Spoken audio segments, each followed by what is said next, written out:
Hello, hello, hello, my friends. Happy Thursday, May 26th, 2 days before my baby's birthday. She'll be 26. She'll be 26. She was born in 96, and that's the baby. Welcome to Radiant Wrap, where we talk about all things that help us to shine, which I believe we need the rest. We need to have activity awareness. We need to be concerned about our diet. We need to have introspection, which we're talking about tonight. That includes prayer and meditation. We need water.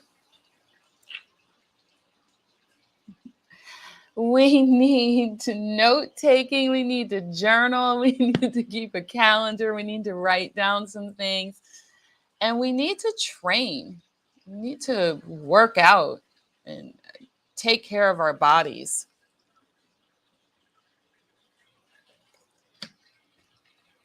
So, yeah, today we're going to talk about that. Some things we talked about last week. I thought, just had this on my mind. I made a really cute post today. I would love for some of you to participate in that post. And it was with my husband. I guess some of you don't know who Kevin is, but my husband, and he did not know why I was asking him the questions. So his answers were really off the rip, you know? So I would love for you to ask someone. Doesn't have to be a significant other, a spouse. It could be a parent. It could be a kid. It could be a sibling. Could be your best friend.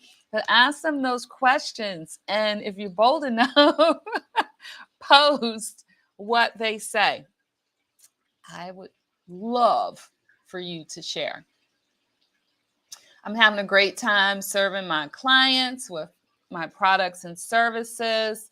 I even heard from my mom today, my mom has been having so many problems with her knees. And mommy has started working out, taking my classes Tuesday and Thursdays at 10. She comes. I'm so proud of her for that. And she started using one of the Modera products for her knees. And she says, I'm going to post it because I require, like, wait, Mom, wait, let me record it because it was at the end of a class. I teach virtual classes, by the way. So any of you want to add that to your regimen, whether you're working at a gym or you just haven't found the time, come work out with us. And so she believes that one of the products that she's using, this collagen product, is helping her with her knees. And I'm so grateful because I hate seeing my mom in pain like that. So anywho, that's all cool. What else is going on? Oh, great sale. Awesome sale that ends tonight. So if you don't know what I'm talking about, then you get this free spoon. It's like a spoon thing with the sale. So check that out. Anyways, last week we talked about stopping the momentum of negativity and how I gave steps on how, or recommendations on how I thought that we could do that. And of course, a lot of that starts with our minds. And I wanted to continue that conversation today. I said I would last week and talk about what I do in my daily practice for my mind. So there are different meditations that I do. This is one that I've been doing on a regular lately. And I do want to share next week one that I do for the body because I do think that is important. But today I wanted to focus on the mind. You know why?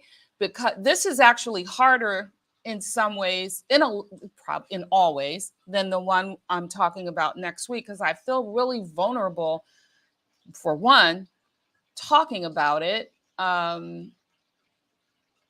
because I feel like I risk it feeling like woo woo, out there. But I am feeling convicted to share, especially this week, with so much going on in the world, and how easy it is for our minds to be taken away into, a very negative space, right? There are several things that I do on a regular basis, okay, for my body. And like I said, next week I'll talk about the meditation for the body. But one of the things that I do at least 5, try 6, 7 days a week is I walk. So you gotta move your body. And I try and include in that walking time uh, gratitude. And that's the number one is, and I'm not good at any of this. I haven't mastered any of it. But one of the things that I know for sure that helps to live a more abundant life and shine radiantly is to live a life of gratitude. And I find myself slipping out of it, but the more time that I can spend in gratitude in a day, the greater it is. So I implore you all to try and practice a life of gratitude. Okay. So I wanted to go a little deeper though today and get even more vulnerable and share with you what I have been doing probably out of 30 days. I might miss 2. I might have missed 2 or in the last 6 months.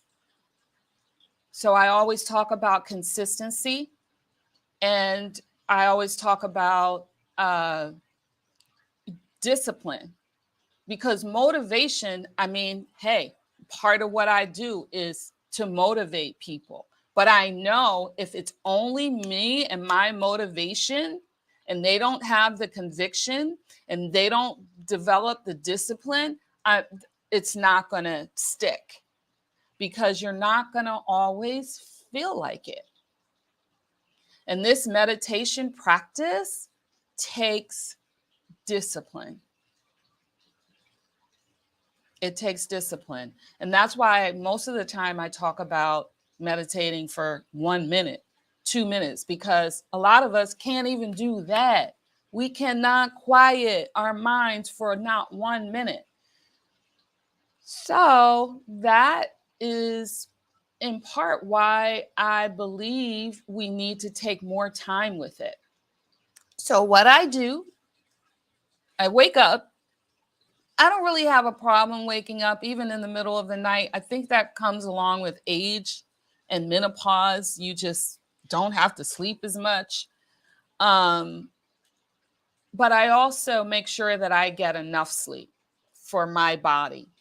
And there was a time where I could go off of so little sleep, but eventually, and that might be you, but eventually you'll hit a wall and your body won't be able to do it anymore. You have to get enough sleep to not be irritable, to not, so to be fresh, to be alert and so forth. So when I do wake up though, I'm not reaching for my phone.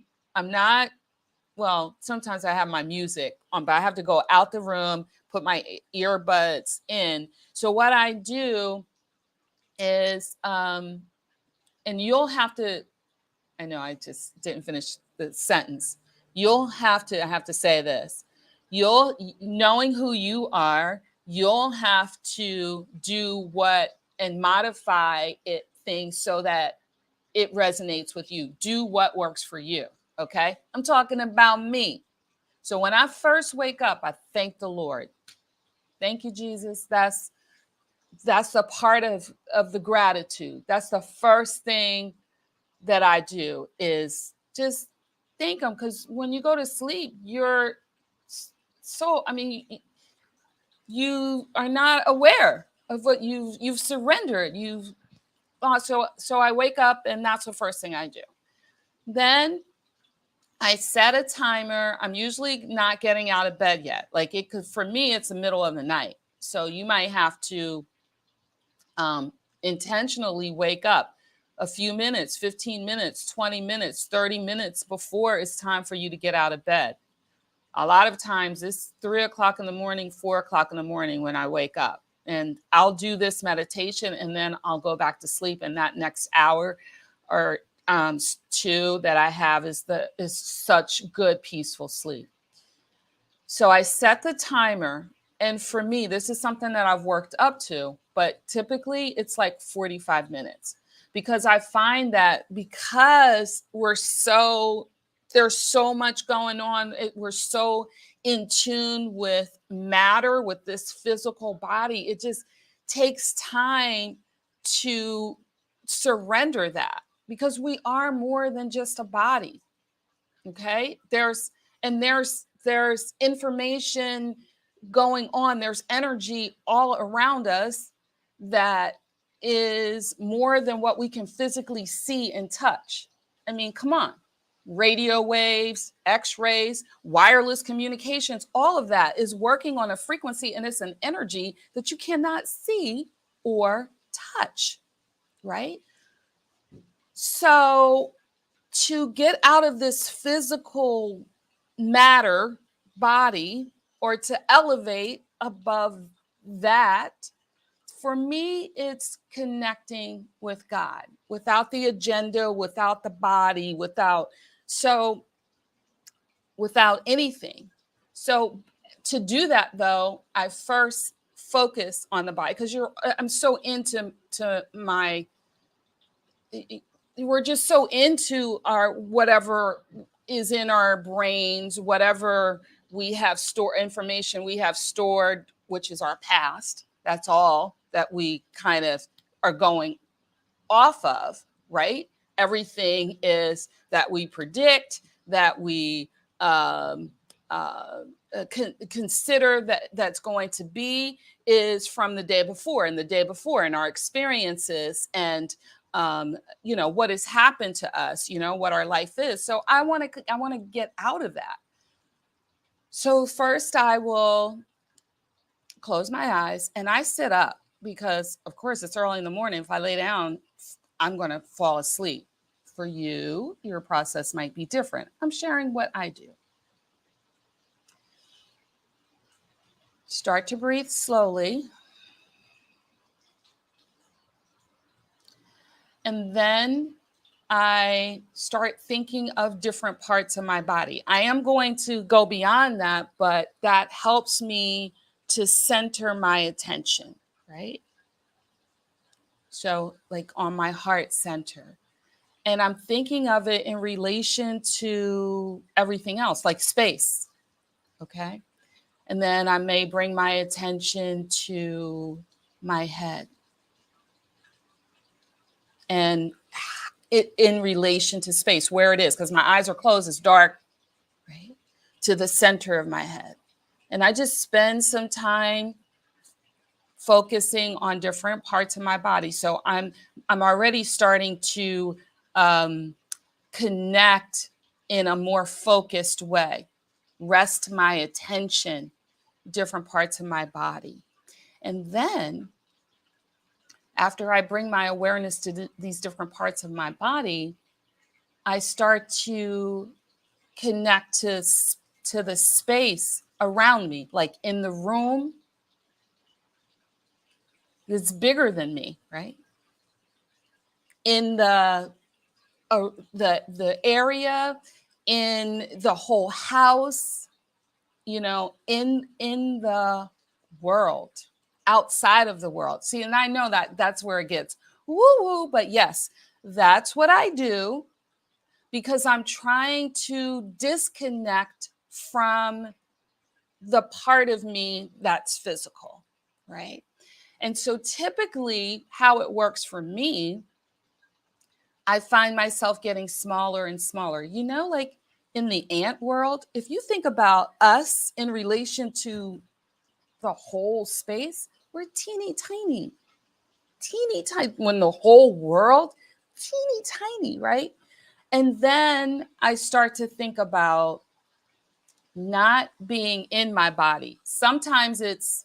Um, sometimes it's observing, being the observer of my, so I'm still sitting there. I know I'm still there. If Kevin moves or if he gets up and goes to the bathroom, I still can come out of that. So it's constantly, like a going back and forth with it.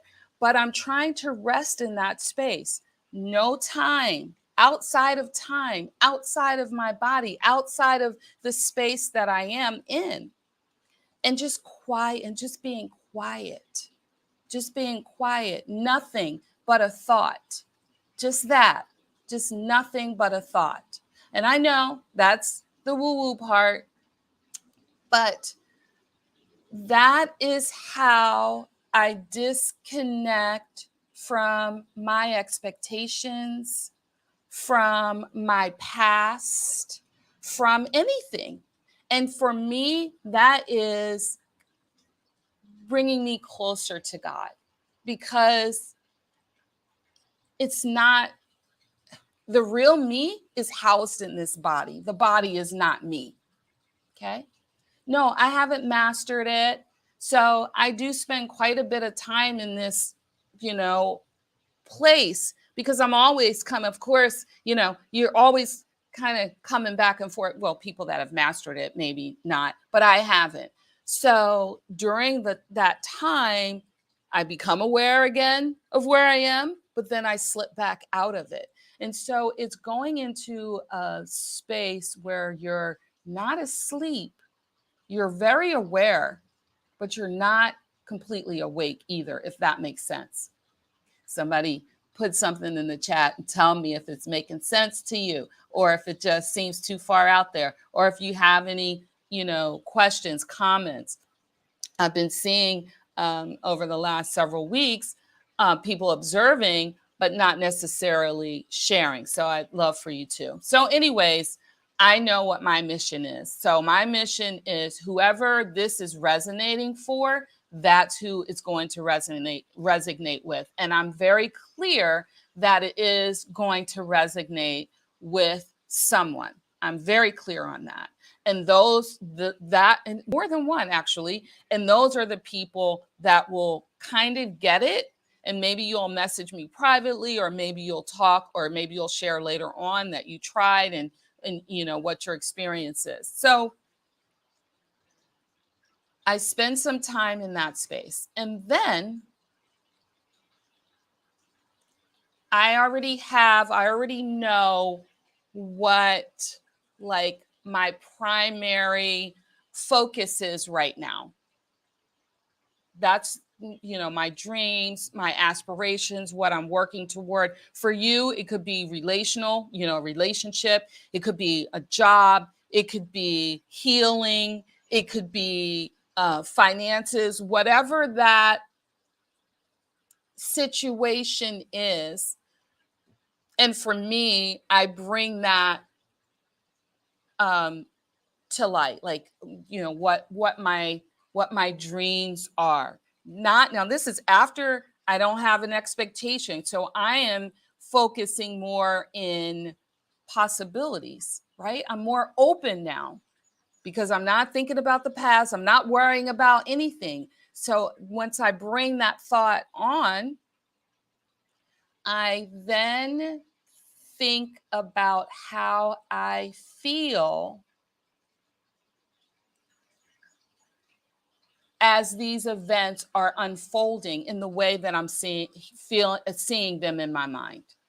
So I spend some time with that, just enjoying, and I'm very specific about what I see.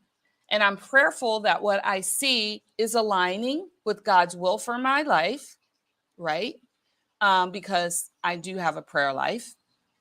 And um, and so I don't feel outside of, like, I'm outside of my purpose, right? It's just daring to dream, right? And but you have to couple it. You just can't just think about it cerebrally. You have to couple it with emotions. And so this is an energy that I'm then sharing with the universe and with God. And I feel like I'm connecting with him. So I will spend some time how I feel, a couple things that I see happening. And for me, it's always connected to service. It's always connected to helping others. And it's big. The dreams that I have are big. And so how would that make me feel? And I spend time feeling those things.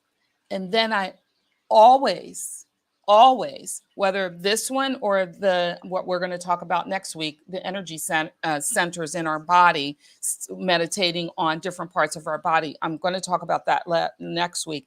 But at the end, it doesn't matter what the meditation is. I always bring it back to gratitude. Always. So the things that I had just been dreaming of and feeling, I'm really thanking God in advance for those things. And I thank him for, and like I said, you have to develop your own technique based on you and who you are and your belief and so forth. But I'm very clear. And so I express my appreciation for my past because that's given me wisdom.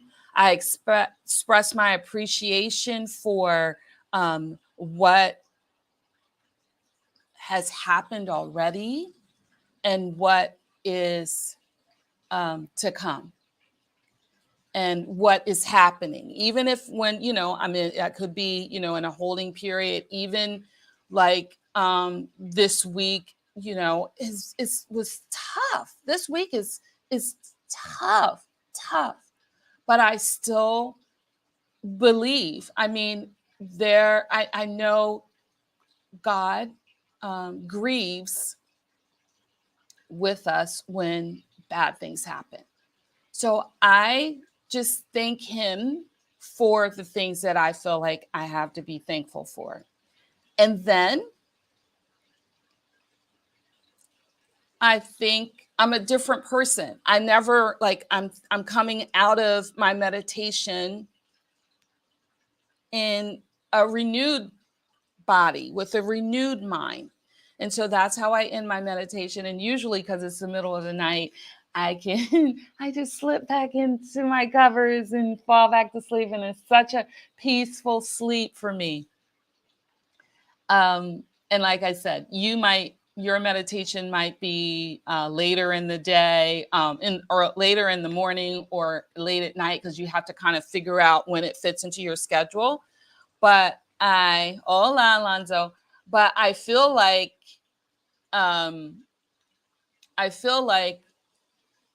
before your day gets started, it's a really good time to meditate.